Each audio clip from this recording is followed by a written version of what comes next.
This is the Shoulda Bet More podcast, presented by Gold Boys Network. Here's your host, Will Hill. Welcome to the Shoulda Bet More podcast, presented by Gold Boys. Coming up on the show, Jeff Parles of Sports by the Book will join us. We will go over Major League Baseball. Haven't checked in on baseball in a little bit here. NBA playoffs, get his thoughts on NFL draft, as it is one of those times of the year where all of these sports sort of merge and collide here, and you get a little bit of everything. You can talk a little bit of everything. You can certainly talk baseball. It's baseball season. NBA playoffs begin on Saturday. Get rid of the playing games, and the playing games were not kind to me on Wednesday. Well, these games have been a disaster. Do we really need the Bulls and the Heat and the Kings and these teams in these playing games? We really don't. But NBA playoffs about to start, and NFL draft less than a week away. Baseball in full swing. Hockey playoffs. Probably do some hockey at some point along the way here. Get some thoughts from some hockey guests. Trying to find some winners there. But I will start with basketball. I'll start with the NBA. I'll get my picks, and I do think we're in. Just big picture here, I do think we're in for a really good first round. We get the news today that Lillard might be pretty close to playing for Milwaukee, which gives that series a different view. And I think I've talked about the Pistons Knicks. I really think we're looking at three good series in the West. Now, the Thunder, whoever they beat out of Grizzlies, Mavs, I would expect them to probably beat Memphis. I think Memphis probably has enough to get out of that game at home. Extra rest. Dallas having to do that twice in 3 days. And the Thunder will probably roll, win in either 4 or 5 games. Anything past that, I'd be very surprised. But other than that, Denver Clippers, monster series, a lot of talent. Hopefully both teams can stay healthy, and we're in for a hell of a series. T-Wolves, Lakers, awesome series. And then you have, and especially with all the subplots there, Luka versus Gobert again. Everything with that Gobert against the team that's going to space him out. There's just a lot of matchups that are a lot of fun in terms of that. And then you have this 2-7. The Rockets is the 2, the Warriors are the 7, and the Warriors open as $2 favorite. So I'll just get to some of my picks here. I do like kind of going inverse order from how I mentioned them. I like the Rockets plus a game and a half in that series. I was shocked Golden State opened minus 200. I think Houston's got some real advantages in this series. I think that they're obviously younger, they're physical, they're big. I mean, Golden State, this is not a big team anymore. This is just not a team like Draymond and Butler and Curry. That's a nice trio, but they don't have the size. I mean, Houston is a big team with Sengun and Thompson. Eason, there's some size here for Houston. Plus, just being younger, I do think, and I ultimately usually don't do this, pick the lower seed to win in 7 because that means winning on the road. I don't have the guts to go through and pick Houston, but I do think they can get this to the 7th game. And look, we've seen Golden State win a 7th game in Houston before, and give them credit. I mean, there was a stretch 2015 to 2018 where these teams met 3 times in 4 years in the playoffs, twice in the conference finals in that stretch. And here we are a decade later, and it's a whole new Rockets team as a 2 seed, and it's still the same Steph, Draymond, Kerr, Warrior. So the longevity really comes into perspective here when you think of it in terms of that. I'm going to pick Golden State to win it in 7, because I do think, and this is a key when you look at these series, do they play every day, every other day? Is there 2 days off in between? There's 2 days off in between game 1 and 2, between 2 and 3. So they're going to get some rest, which I think they need. And I just think the experience, Curry, I don't know if Houston can make enough shots. So I'm going to take Houston plus a game and a half, but I do ultimately think the Warriors win in 7. You can get like 5-1 if you do think the Warriors are going to win a game 7 on the road. But that should be a good series. These other 2, man, I've gone back and forth. I'm going to go. I'm going to be the one. I haven't heard many other people pick Denver. Everyone loves the Clippers. I understand it. They've been really good for a while now. And this is a team, their season win total opened 41.5, 42.5, got bet down like 35.5. Who knows when Kawhi's going to play? Well, Kawhi's back, at least for now, and they've been really good. But if you don't have trust issues in the Clippers, I don't trust you. How do you not have trust issues in this team? Harden, Kawhi's health, they just always seem to find a way where, against Denver in the bubble, which is the last time these teams met in the playoffs, there's something that always seems to go wrong here for the Clippers. And it's still Jokic. It's still the best player in the world, and they're at home. I will take Denver in 7. And if you want to play the exact series score, you get like plus 350 on Denver winning in 7. And look, if you get to a 7th game, you can take the Clippers plus a couple points and lock in a nice little profit, set up a middle. So I'm going to go Denver in 7. I just think they have enough with the home court and with Jokic. And it's same sort of logic for Lakers T-Wolves. I think at the end of the day, look, this is a toss-up series. It probably shouldn't be. Lakers minus 180, minus 190, depending on where you look. It's not that there's not that big of a gap between these two teams. In Minnesota, you worry if you're the Lakers, can Minnesota wear them down? Because Minnesota's big, Minnesota's physical, sort of like Houston Golden State. And similar to Houston Golden State, there's 2 days off in between the first few games. Then later in the series, it's every other day. Can LeBron hold up to that, especially against the physical Minnesota team? But if it goes to a seventh game, and I do think the Lakers have enough to push it to seven, Luka and LeBron in a game seven, LeBron in a game seven. I mean, it's not even conspiracy theory. They're going to get a lot of free throws. I mean, they're just LeBron's good at getting to the line. Luka's great at getting to the line, especially at home. Again, you can come at me with conspiracy theories and they want the Lakers versus Curry. This is not David Stern's NBA anymore. I don't think that's as prevalent, but there is some truth to. You know what? It is those two guys, and those two guys are better for ratings, and those two guys just have a habit, an ability to get to the free throw line. So I will pick the Lakers in seven in that one. So I'm picking three 7 gamers in the West. Again, I think OKC Memphis is a complete. Assuming that's the matchup, that's going to be a complete rollover for the Thunder. I'd be shocked if they see any more than a fifth game. Coin flip, maybe they win in 4, maybe they win in 5. Gentleman sweep, that kind of scenario.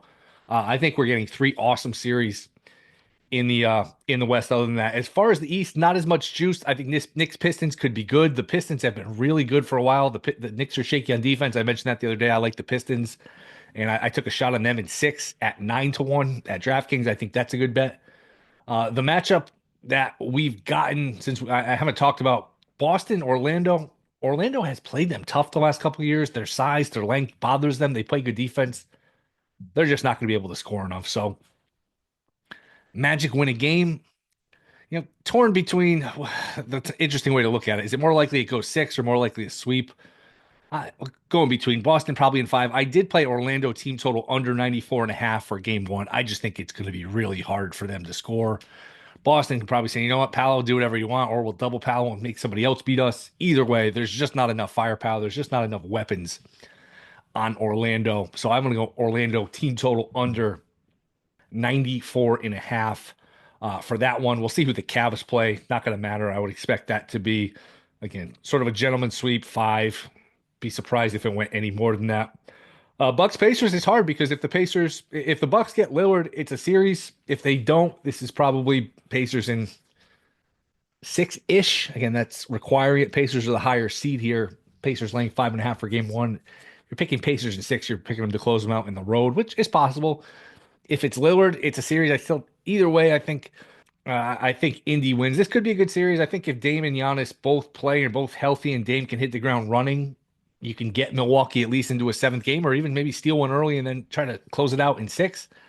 I don't think either of these teams is going anywhere, but I think Indy wins either 6 or 7, kind of torn between those two, again, depending on how well Lillard comes back, how quickly he comes back, and how effective he is from there. So the games start Saturday, kind of go in order here. Pacers laying 5.5. That's Saturday at 1 o'clock. And keep in mind, these early unders usually do pretty well in the NBA playoffs. These guys are night creatures. They're used to playing at night. Eating late, playing late, sleeping late. So 1 o'clock in the afternoon, 1 o'clock Eastern, that's an early start here. So if you're looking at that under 224, that might not be a bad way to play it. Nuggets laying 2.5 to the Clippers. That is Saturday, 3:40 Eastern. Then 6:10 Eastern. I love this Saturday. We get all these games one on top of another. They basically go all day and all night. Knicks laying 7 to the Pistons. And then the night one, Lakers, T-Wolves, Lakers laying 4. That is taking some money. We had Sammy P on Wednesday, and he mentioned he liked Minnesota when it was 5. That's come down a little bit, which I can understand. I think these teams are very evenly matched. Then you go to Sunday, at least the ones we know now, Celtics laying a big number, 14, which I wouldn't lay. I think they're good for it. They're home. They're healthy. They're rested. I get it. I just think Orlando can maybe play enough defense to keep it close. I just worry that maybe from Orlando's perspective, boy, if I had to take it or lay it, I'd probably take it. But you worry you're walking into a team that's been playing possum a little bit in Boston, and championship hangover. Just kind of going through the malaise of the regular season. All right, playoff start, and they're going to go from a different level of fastball, turn their fastball up a little bit, and really, put on a 107-81 and remind everyone they're champs. I could see that kind of performance, so I don't like it from a spread perspective. I will take Orlando team total under 94.5, and then Rockets, the odd favorite at home in game 1, which I guess that part of it makes sense, but then a plus 160 dog for the series. So Rockets laying 1.5 to the Warriors. I don't like that game either way. I would expect the Warriors to get a split. I think the Warriors will figure out a way to get a split and then just say, you know what? We got a good home court. We got Curry and we have Butler. We're going to be hard to beat for a young team in Houston. We're going to be hard to beat at home. So I expect Golden State to get one. We'll see if the nerves of the playoffs for the Rockets, a different animal here for an inexperienced Houston team. We'll see how that plays out. That could be a feisty series, by the way, because Draymond, we know he's temperamental. Butler's temperamental. The Rockets coach Udoka can be fiery. The Rockets have some guys, some of those younger guys can be intense and in your face and physical. So that has a possibility. If and I saw it for one of the other series, over under for technicals in a series. If you could bet over under technicals or flagrants or ejections, I think we could see a scenario where you see a lot of scuffles, kerfuffles, if you will. I think there could be some heated words here. Maybe if you're Houston, you try to get under Butler's skin, you try to get under Draymond's skin. They're not going to back down from each other. They played late in the regular season a couple times, and Udoka had things to say to Curry, had things to say to Curry, told him, "Hey, stop whining." So that should be an intense series, a fun series. NBA, look, the regular season has really deteriorated. Haven't spent much time on it in the regular season just because it's hard from a betting perspective. Who's playing on a night to night basis? Who's going to care? Who does it matter to? But now we get the playoffs. Everyone's in. Everyone's playing. I think we're headed for a good playoff. So excited to talk about it. Excited to watch it. We'll talk about it with Jeff Parles. That is next. This Shoulda Bet More podcast. All right, we are back, and he is back. Sports by the book. It is the great Jeff Parles. Jeff, what's up, man? Fun time of the year ahead. What's going on? Well, I'm doing better than the Chicago Bulls are, but it's an interesting time of year. Will for the NBA playoffs, like this has been such a disjointed regular season. I think is the best way to put it. That kind of getting into the flow, and then it's like, oh my goodness, these Western Conference matchups are amazing, and the Eastern Conference matchups are a mess. Even though, like, yeah, there's some intrigue with Indy and Milwaukee. There's some intrigue uh, with a second round potential Boston New York matchup. But boy, these West matchups are just heavy duty matchups right out of the chute. Will. Yeah, and we'll get to baseball. We'll get your thoughts on some draft. But what did you bet for basketball, if anything? So I haven't bet anything yet. I'm mad at myself because I like the Clippers against the Nuggets, but the market loved the Clippers against the Nuggets. Like that opened Clippers is a plus 110 dog, and now they're a minus 130 favorite. Can't justify laying a price without home court with the Clippers. I thought with a good plus price, I thought that was a good bet to be made on the Clippers. They play great down the stretch. Kawhi looks healthy for the first time since the 2019 finals, Will. Like it has been a long time since Kawhi has looked this sharp and this healthy consistently. Doc Rivers is not coaching them anymore, which is also an advantage, as we know. But with all the tumultuous nonsense that was really, let's be real, was self-inflicted in Denver more so than anything, Will. As great as Jokic is, I don't trust Jamal Murray still. I do like the Clippers, but I can't justify laying a price now. If Denver takes game one, I'm going to bet the Clippers to win the series at a plus price in game two. But that's really the only thing. Like, there's nothing to bet in the Knicks series. There's nothing to bet in the I think the Bucks will lose to the Pacers, even if Lillard gets cleared too. Even though he's been cleared to practice, it's a hard ask to get him to play. None of the 7 or the 8 seed has no shot in the East. Whoever wins the 8-9, the 8-10 play in the West is going to get clocked by Oklahoma City. The Lakers should handle Minnesota. And then I guess Houston Golden State's the second most intriguing betting series, right? Like you're getting a good price on a Houston team that's been really good all year, but you really want to bet against Curry and Jimmy Butler against an inexperienced team as good as they may be? No thanks. So really, again, if the Clippers come to a plus price after if they lose game one, that's the only bet I can realistically make right now. Took the Rockets plus a game and a half. I do think No problem with that. I do think their youth, their size, their physicality, and the fact I do think Golden State catches a break because this is 2 days off, 2 days off, 2 days off, and eventually it goes every other. I worry that the every other eventually catches up to Golden State. I don't have the guts to actually pick against Golden State, like you mentioned. Like, how can you really go against Curry and Kerr and Butler? But I could see a scenario. I went with the rare pick the road team to win in 7. I think this is a long series. Look, if Houston, I mean, I'm sure you're getting a reasonable price on a plus game and a half because I think everyone's assumption here is Golden State splits the first two in Houston, handles their business, wins the three in San Francisco, and that's that. I think that's the more so assumption than anything. But look, if you think this is, I mean, it's a good way to hedge your bets. If you're not convinced Houston's going to win, I don't have a problem with that. Really, the other series, Will. I'm curious your thoughts on the Laker Timberwolves series because the Wolves are real. I think the Wolves are really good. Like these are two really, really high end teams that are playing in round one. And for a while now, I've thought that the only two teams out west that can beat Oklahoma City in a 7-game series are the two LA teams if they're healthy. And I'm just concerned that the Lakers might have to go long series against the Timberwolves, long series against Golden State, and then get Oklahoma City after probably maybe one long series at most. That's not good for an aging team, even with a Luka there. That's the same scenario where you get the days off, you get the 2 days off early in the series, but once you start to get every other day later in the series, how does that play out? I'm going to go with the Lakers in 7 just because at the end of the day, you get the 7th game at home and you got LeBron and Luka, and they're going to figure out a way to get a million free throws. But Minnesota's very live. I think Minnesota's going to give them some problems. Yeah, I look, they're of all the big price dogs, they're the one that I would look at. But I just have a very hard time seeing LeBron losing this series. I mean, look, what he has two more cracks realistic this year and next year, and maybe one more realistically speaking. Maybe like this could be the crack here, where again, Oklahoma City, as good as they are, the experience helps them last year, but they are truly the hunted at this point. Like they were the best team in the NBA.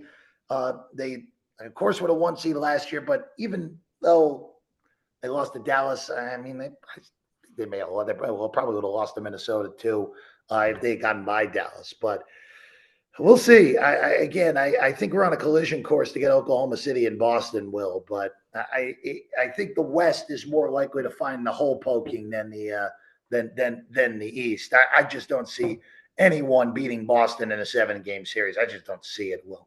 Sounds like you don't give much of a a chance here to Detroit against the Knicks. It's a weird matchup, right? Like totally inexperienced young team that look, they prospered without Monty Williams. I got to give Bickerstaff a lot of credit. He's done a great job with this team. The Knicks have been, I mean, it's funny. The Knicks have been in such a disastrous run that like last year, all the excitement just to lose in the conference semifinals, and this year you could argue the team's better than that. No one gives them any real shot of going further than they were a year ago. But again, that's the thing about being on the same side as Boston. I think the Knicks take 6 to win this series. I think this probably will be 2-2 going back to Madison Square Garden for Game 5. But I like the Knicks in 6. I just don't see. I don't see the Knicks blowing this series. They may struggle, but I don't see them blowing. Before we get to baseball, do you care about these Friday playing games? Do you have any bets on either one? I wish they would just do it Tuesday, Wednesday, Thursday, get it over with. Punish the teams. They should make the 9-10s play in a neutral. In all honesty, make them play in a neutral or play it where the 8 seed is, and that's that. I'm with you. Give a real advantage. Give an advantage at least, even though there's travel, a day off at least for those teams. But look, I think Miami will beat Atlanta because I'm going to take the better coach. As good of a coach that Quinn is, Spo is Spo, and the Heat look like they gave a crap for the first time since the Jimmy Butler trade 2 nights ago. So I like Miami. And in the other game, Memphis is a lot better. But I think it would be very funny if Dallas made the play-in and then pushed Oklahoma City to 7 with everything that has transpired with them. I would, if they had Kyrie, it'd be a different story. I don't know. Kyrie, I think they'd be live to beat Oklahoma City, even with all the nonsense. But no Kyrie, AD would have to just play at such an obscene level in order for them to pull that upset off. Yeah, I mean, look, he's capable of certainly being the best player on the floor Friday night. It just, I don't know if they can score enough to win this game, and then going forward, who knows? Any other parting thoughts here on basketball before we switch over here to Major League Baseball? I guess find the best price you can get for Oklahoma City, Boston final. I mean, I mean, it can't be that good of a price at this point. I think the horses left the barn there. I would talk about that since it's 5-1 and 4-1. It's like maybe plus 350s or last night. It's like under $2 now at this point. Yeah, I no, don't I think it's just, even worth it. I think the West is the conference that's more likely to have an upset. I just don't see how the hell Boston blows this, Will. I really don't. Baseball, we're about 3 weeks in. What has big picture? Has anything in your mind changed? Do you feel differently about any of these teams than you did on opening day? This is going to sound very weird. I actually feel much better about the Mets than I did on opening day. And I know this may come as bizarre because they're not really hitting, but Will, they're winning games. They're in first place. They haven't played well. They haven't played well at all, and they're in first place. Next week is a good measuring stick to get the series with the Phillies. We're going to see where the Mets are really at this point. But I for the New York teams, I feel pretty darn good about the Mets. I also feel better about them because Atlanta really looks mediocre. And if you just knock out one of those other East teams and they're not a real threat, that makes your path ever so easier to get in. Now, the big issue with the National League playoff picture at this point is if the Giants are real, which I'm not so sure still about that. But if the Giants are real, this all of a sudden could turn into 7 for 5 spots, which then really makes it difficult. Like makes it to the point where we could have a 93-win team in the NL sitting at home and an 84-win wild card team in the American League.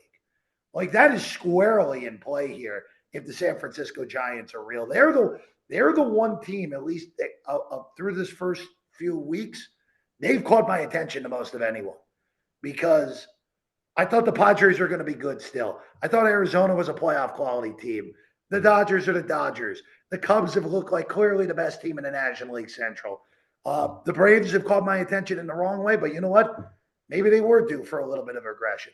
If the Giants are a legitimate 90-plus caliber win team, that totally throws a wrench into the NL playoff picture.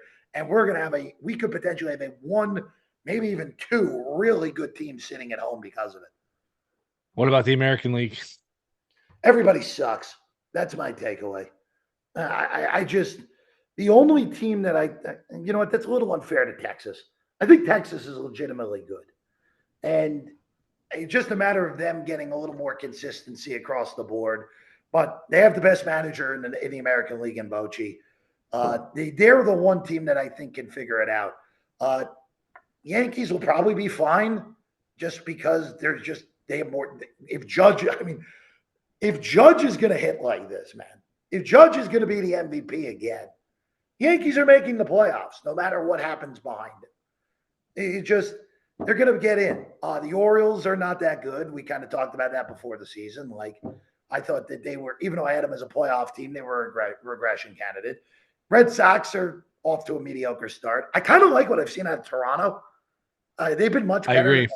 They've been much better than I thought they were going to be. And I actually think in a weird way, getting Vlad paid is actually going to help them in a huge way. There's not as much pressure on them now because, all right, we got him. He can go nowhere.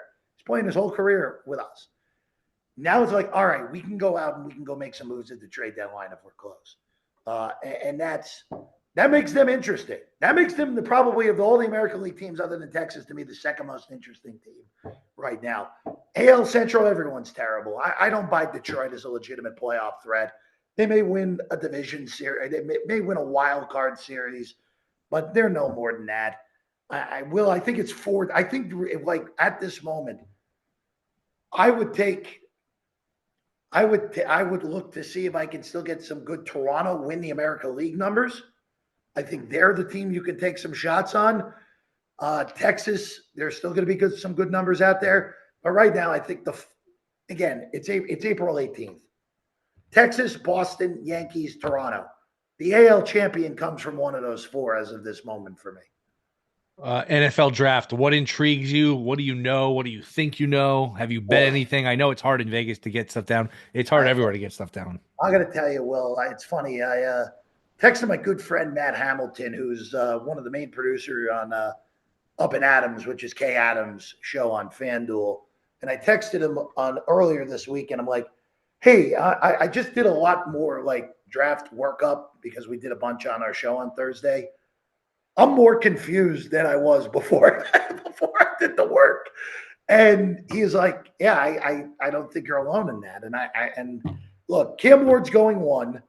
Andrew Berry on Thursday morning tipped his hand that Travis Hunter's going to be the pick at number 2. Like we know this. After that, who the hell knows? I know the betting market says Abdul Carter's going 3. Do you really think if you're the Giants and you like Shedeur Sanders, I don't give a crap that I signed Russell Wilson. I don't care. He's not a long-term option. If I'm Joe Shane, if I'm desperate enough, I could take the quarterback at number 3 and let Abdul Carter go by. I mean, I feel pretty good about New England taking Will Campbell at 4. But if he's not the pick there, he's going. Will Campbell, by the way, Will Campbell's going to end up being the best player in this draft. Well, that's my prediction from all this. There was overreaction to his arm length and some BS at the combine. The guy is a great player. And the guy is going to be a all-pro, Pro Bowl caliber player for a decade. And it sucks for me as the Jet fan that he's going to probably end up in New England to protect Drake May for all these years. But I think he's the best player in this draft. I don't think Dart's worth the top. I don't think Dart's worth the first rounder. I don't think Shuck's worth the first rounder. I think they both end up going in the first round when it's all said and done. Someone trades back in for Shuck at the end of the round for the extra year of control. Again, it's a lot of confusion on my end. To take it to the Jets, because I'm required to do that by federal law, Will. I think it goes one of two ways for the Jets. They're either taking Membu and playing him a right tackle, and then you have your stalwarts, Olu and Membu on your ends for the next hopefully decade for the Jets. And if it's not him, they take Tyler Warren. No, I would be very surprised if it's not one of those two guys, unless if Will Campbell somehow falls to them. That would be the only other way that I would not see it being either Warren or Membu at 7 for the Jets. But they have been so close-lipped, and I think it's intentional. I think they want people to be a little bit confused of what they're going to do. The Jets are not going to take the quarterback at 7, and I think this noise with Genti is nonsense. There's no rationale to take Genti at 7 if you're the Jets. There's no reason to do it. You're wearing the UNC hat right now. As much as I love Ashton Genti, at the NFL level, I'm not sure there's a big difference between him and Hampton. Why would you take Genti in the top 10 when Hampton could – look, I think Hampton goes in the first round, but if there's enough running back disconsternation from the NFL teams, Hampton could fall to the top of the second round and you trade up and you get him there. Plus, the Ohio State kids are good. Caleb Johnson from Iowa is good. I mean, there's a ton of running backs. Harvey's good. I look, and for the Raiders, who seem to be the most linked to Genti, I get it. They have no running back pieces. The Raiders do. For the Jets, you have Breece Hall. Like, I know Hall had an underachieving year last year, but we know that Hall that we saw the rookie year is in there somewhere. So I just think, again, like, Will, I know we'll talk about this during the summer. And I said this on my show today. Assuming the Jets don't take Shedeur Sanders at 7 or Dart or whoever, the Jets are going to enter the year without their quote-unquote savior quarterback for the first time since it was Ryan Fitzpatrick starting the year for them. Or excuse me, Josh McCown, actually, since it was McCown. So, like, we're going back almost a decade without the Jets going into a year where, Sam Darnold's going to save the franchise. Zach Wilson's going to save the franchise. Aaron Rodgers is going to save the franchise. I just wonder if this is actually like low-key, and I like the Fields signing. It might be an unbelievably good situation for Fields, where it's like the least pressure Jet situation in basically a decade at this point. Last one. Any of these over/under season win totals jump out to you when they opened? Can I start with the Jets? Go ahead. I thought 5.5 was too low. I don't think that roster is as bad as people think on that. I mean, they won 5 games last year with Aaron Rodgers being, to me, a bottom 7 quarterback in the NFL. You lost every close game, basically. The only close games the Jets won last year were, and yes, I know they beat Houston by a score, but that was an 11-point game in the fourth quarter, so that was a little bit different. They beat Will Levis and Mac Jones. Were the only two guys they beat by one score. And after they fired Saleh, they were so poorly coached that even with Aaron Glenn, who's an unknown commodity as a head coach, how can it possibly get worse? How can it possibly get worse? I know they don't have a last place schedule, but I don't mind their schedule as it is. I think they're winning. I think they're going 7-10. Well, I think they're going 7-10, maybe 8-9 if things go right. I think 5.5 is too low. I don't see them being a bottom feeder. I think they're going to be a competitive, hovering. If things go right, around 500. If things go wrong, they're 6. I think 6 is really the bottom for this team. So I kind of like their over. What was the Seattle win total? 8.5. Jesus, right on where it should be, right? I hated the Darnold signing. I thought it was a touch high. Darnold behind a bad offensive line. I don't think. Again, I would love to see Sam succeed. He was great, obviously. You know better than me until the wheels came off at the end. They sure did. But they're still coming off. They're still spread out through Detroit and LA. They're spinning somewhere. Man, God. And Arizona too, man. But Arizona, yeah. It's that's a bad mix, man. That offensive line sucks. And also I actually will go to the Raiders in a second after this. But Geno Smith covered up so many issues for that team. And it's not that I think Geno's elite by any stretch, but Geno Smith's just a good quarterback who knows what he's doing. Like, there are not a lot of guys who just know what they're doing. And for them to trade him and then overpay Sam is kind of nuts to me, especially with a line that's still awful. So I wish that was 9.5. That would have been an awesome under at 9.5, but 8.5 is just where it probably should be. And the Raiders are 6.5, right? Yes. Like, if they were in a different division, I would be easily going to the over on that, because I have my concerns about Pete Carroll, but the surrounding coaching staff he put together is awesome. Like, we know Chip Kelly's a great play caller. We know Patrick Graham's a really good defensive coordinator. They built a good support staff as well. They go from having the worst permanent head coach in the NFL last year to, yes, I have my issues with Carroll, but that staff around him pops Carroll into the top half with ease. So, again, really bad division to be in when you're trying to build, because the Chiefs are the Chiefs. The Chargers have the second best coach in the NFL to me. And unless if Herbert's career just melts after that playoff debacle last year, they're going to be better than they were a year ago. And the Broncos are on the rise. So, wrong division. But that Raiders, if you told me the Raiders ended up 9-8 and just missed the playoffs, I wouldn't be shocked by that. I really wouldn't be shocked by that with the last place schedule. My concern is that they could go 1-5 against the AFC West, and then you're screwed at that point. And then you're really asking for a lot to go over even a 6.5 in that regard. Jeff, appreciate it, man. We covered a lot in a short period of time. Sports by the book. Where else can we get you? That's pretty much it. Sports by the book at Jeff Parles on the tweets. Sports by the book's now Monday through Friday, so 10 a.m. We're Pacific, 1 o'clock Eastern time. We are live Monday through Friday right on YouTube at Sports by the Book. I appreciate it, man. We'll do it again soon. Always fun. You know it, my friend. All right, thanks to Jeff Parles. Appreciate you guys listening. Rate, review, subscribe, goldboys.com. Go there, check out the Discord. We will be back Monday. See you then.